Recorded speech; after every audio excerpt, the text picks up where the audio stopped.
હજુ સુધી જો રજીસ્ટ્રેશન ન કરાવ્યું હોય તો ત્વરિત ધોરણે રજીસ્ટ્રેશન કરાવી લો.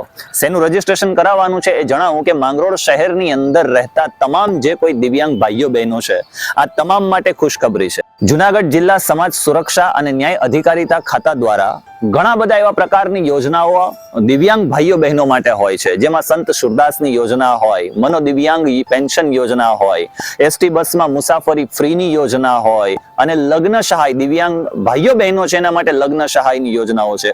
ઘણા બધા એવા પ્રકારની યોજનાઓનો લાભ દિવ્યાંગ ભાઈઓ બહેનોને મળવા પાત્ર હોય છે, પરંતુ ઘણી વખત એવું બને છે કે એમની પાસે યુઆઈડીઆઈ કાર્ડ નથી હોતા અથવા તો એમના આધાર કાર્ડ અપડેટ થયેલા નથી હોતા, જેથી કરીને આ તમામ જે કોઈ લાભ છે એ તમામ લાભોથી એ શું થાય છે તો કે વંચિત રહી જતા હોય છે. જેથી કરીને માંગરોળ મામલતદાર કચેરી ખાતે આ જે દિવ્યાંગ ભાઈઓ બહેનો છે એના માટે કરી અને રજીસ્ટ્રેશન પ્રક્રિયા શરૂ થઈ ચૂકી છે.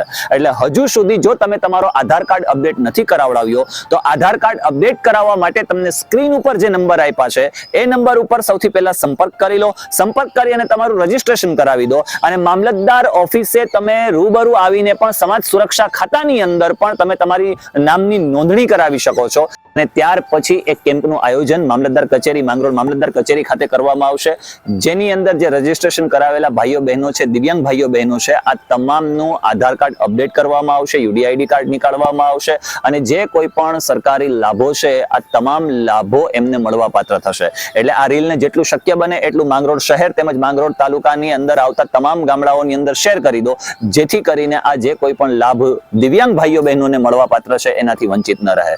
ધન્યવાદ.